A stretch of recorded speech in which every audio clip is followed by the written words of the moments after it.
recently, and then I think we're adding a fourth little mom and pop deli, hopefully deli grocery store kind of thing. So moving over different philosophies compared to CSA, where I need to grow a whole bunch of different stuff. I'm pretty much going to be going a lot towards lettuce. This is going to mostly be lettuce, spinach, lettuce, kale. The kale will be out of there next year. So yeah, we're going to be pretty much greens, mixed greens that I can sell in the stores. Start rocking out lettuce. Made a beautiful lettuce this year. That's all that's left of my lettuce is that one little pot, but this is all lettuce. That was all lettuce. Man, I can turn lettuce. You know, I do little trays of 105. These thick bootstrap farmer trays. And yeah, with these 35 seeders, or 35 like, I can't think of the word right now. Little soil blocker 35er, and then you have 3 per tray, which is 105 little babies per tray. Man, yeah, that's how you do that lettuce thing. I had some fun plants here. I can't talk about that yet. I don't know how to talk about that, but if you're 18, cool. If not, you might need to turn this off. But I'm legal in a state of legalization these days, and I took these guys down. Man, were they fun.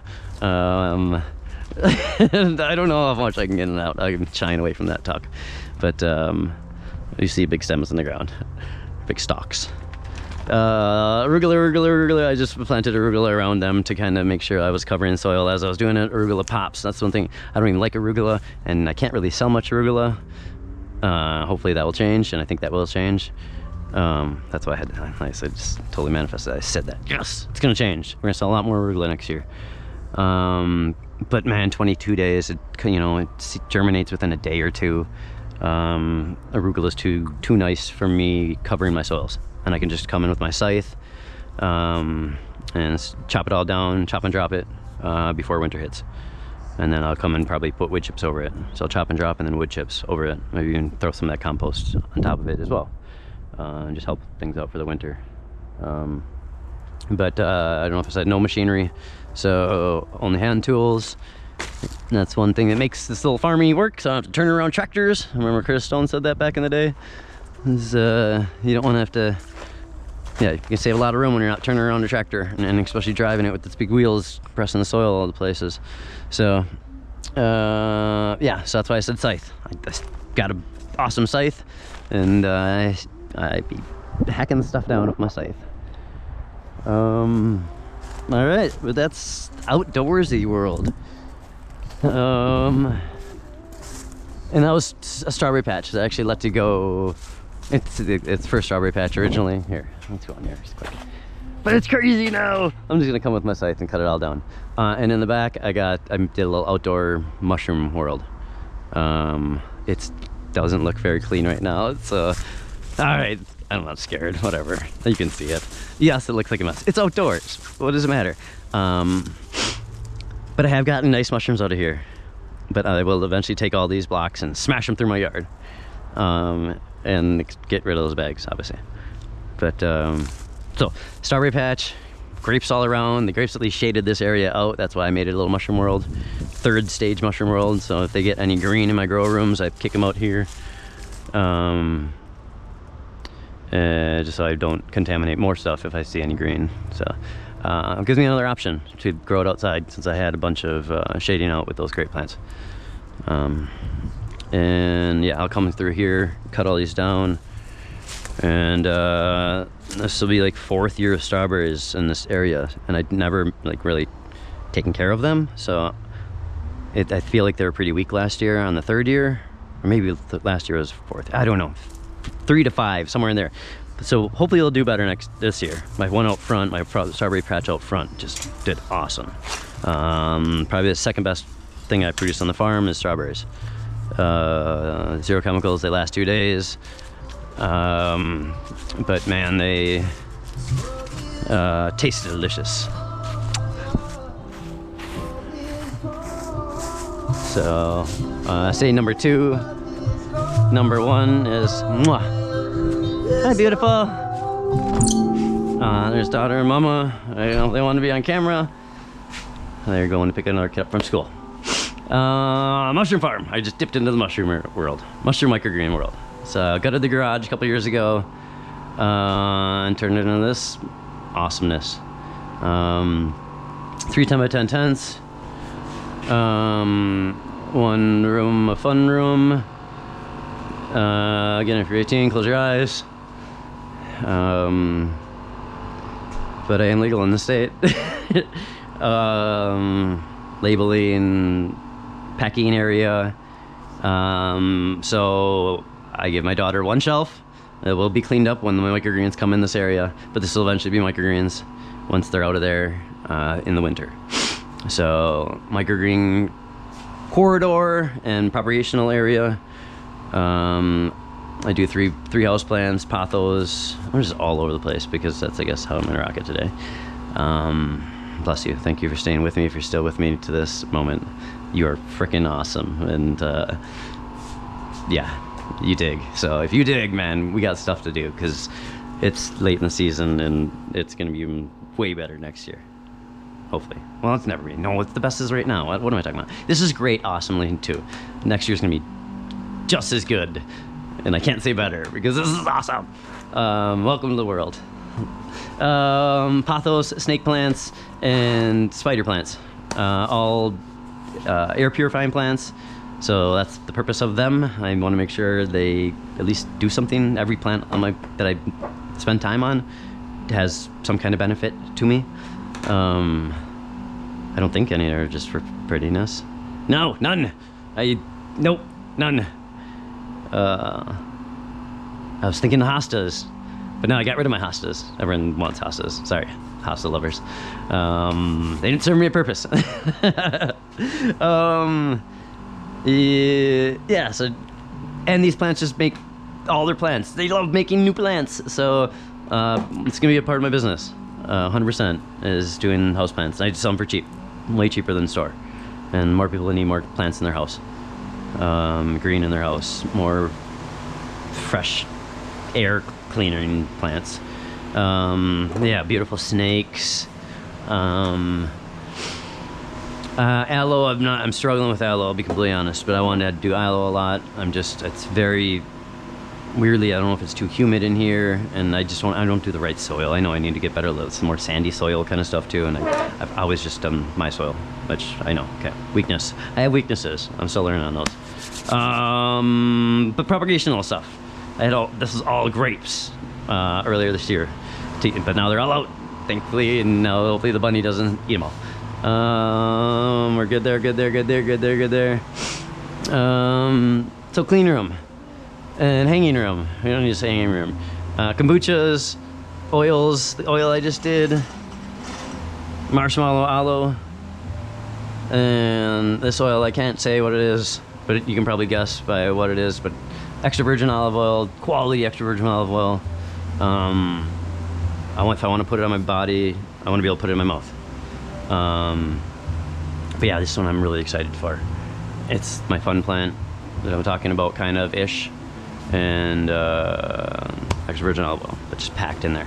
So I do kombuchas, SCOBY World, fresh teas like burdock, tons of burdock and lavenders, and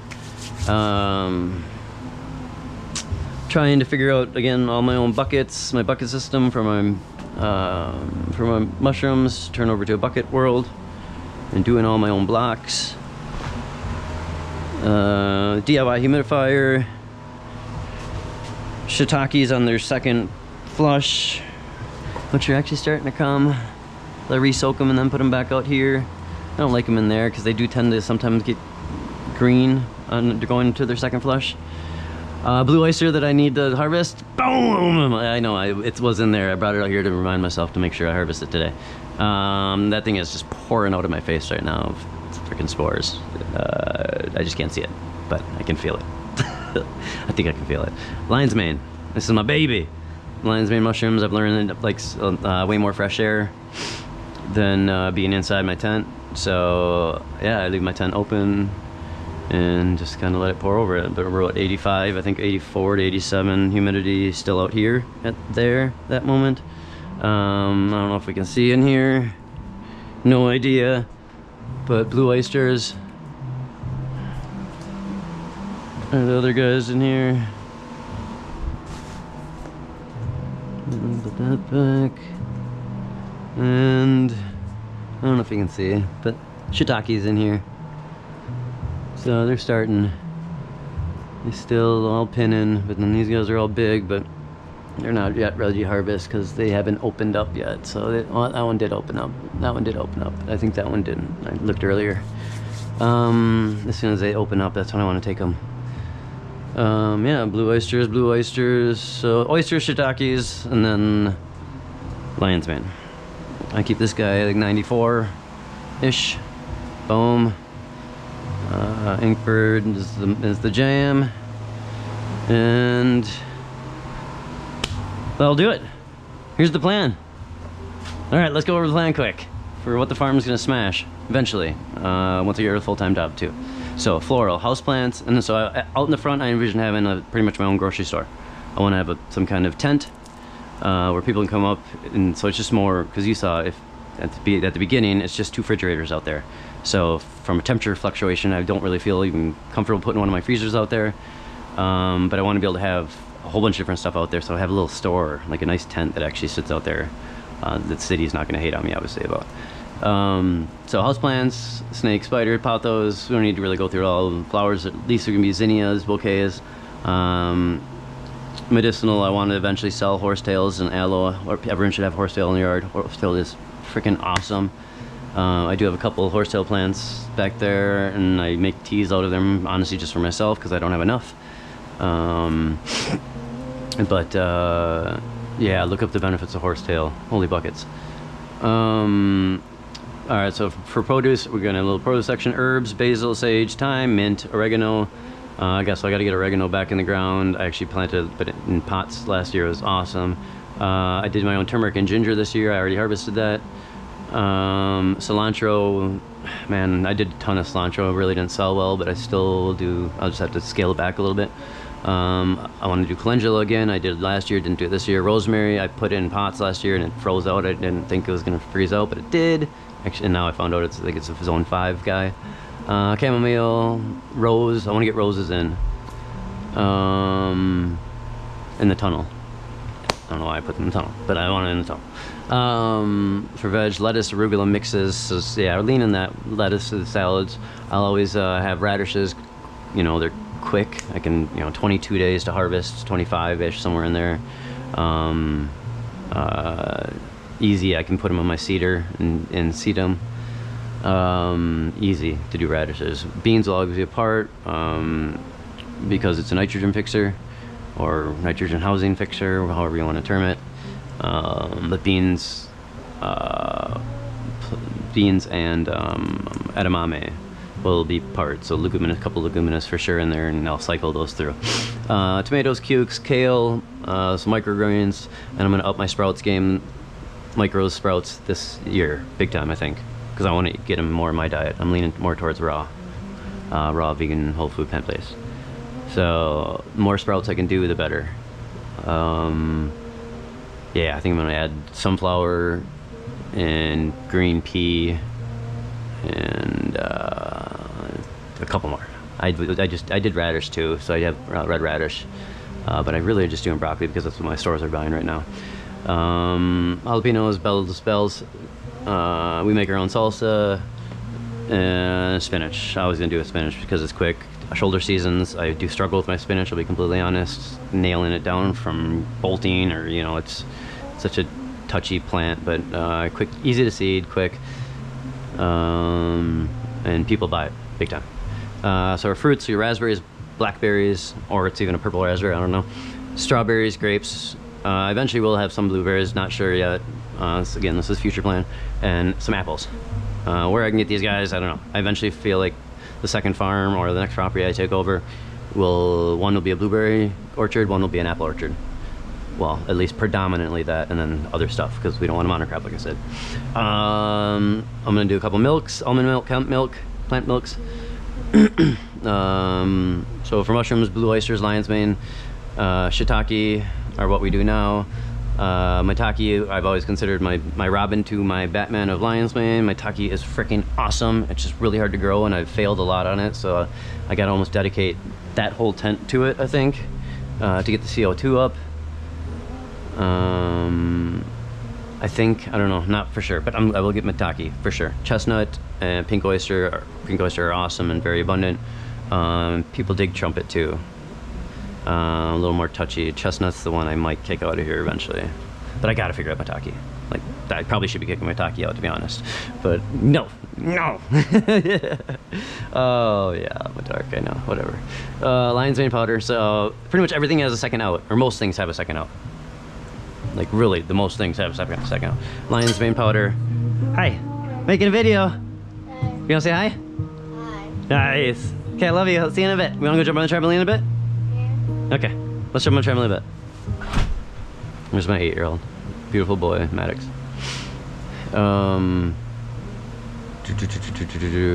So I powder my lion's mane for people that don't dig fresh fruit of lion's mane. Still gets the neuroplasticity benefits. They can get into their diet some way, in their tea, in their coffee, and on their salad.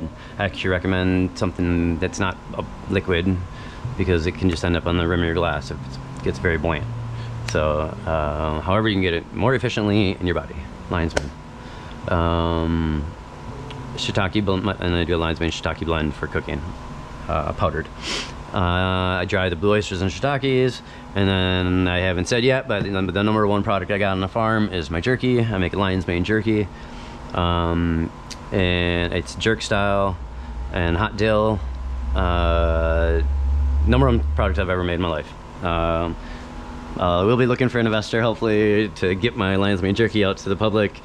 It's gonna be the best mushroom jerky in the frickin' country, and I even got too worked up. I swore, my bad. Not my bad, but still. Yeah, it's delicious, and it's got pull apart. It's got everything that you want from a jerky.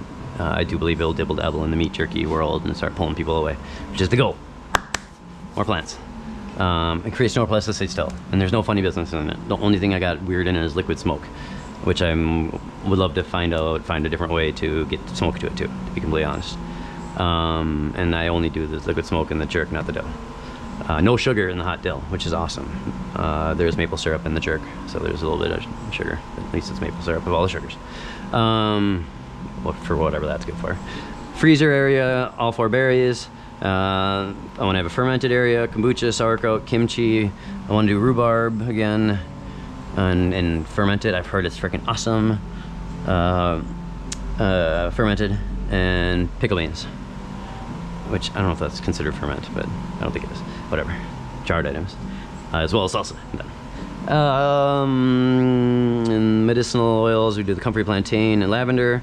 I did this year I did carrot, aloe, mugwort, and lavender. Marshmallow mugwort seed, which again I don't know if that seed was too early, but we'll see. Is what it is. Teas are echinacea, lemon balm, mint, dandelion root, mugwort. Oh, I pick dandelion root every freaking year. Love it. More dandelion root in everyone's diet, please. St. John's wort, burdock, chamomile, and eventually want to get birch bark tea. Over 70 items on the farm. That's what we rock. MLL seed, insurance, general purpose, general liability insurance, serve safe certified, them kind of jams. I was Veganic certified, not anymore. We'll see if I pay for that certification in the future. I don't care, to be completely honest. I know what I do and produce, and certifications are certifications, but still, you do have to have some of these. I do have my cottage license to do some of the salsas and stuff like that out there to customers, local customers. So, and yeah, PLUs for these items. So I got all my lines, or my mushrooms and lettuces and broccoli microgreens got barcodes, so scannable at the stores. Thank you. I know all you saw was my arms all day. Very grateful. It is gonna be more of this style. There I am. Hi. I'm Dan. Bless you. Thank you for being here. That was both my hands together. Bowing to you. You stayed this long. You're freaking awesome. I'm very grateful. Share the journey with me. Thank you. All right. Take care. Peace.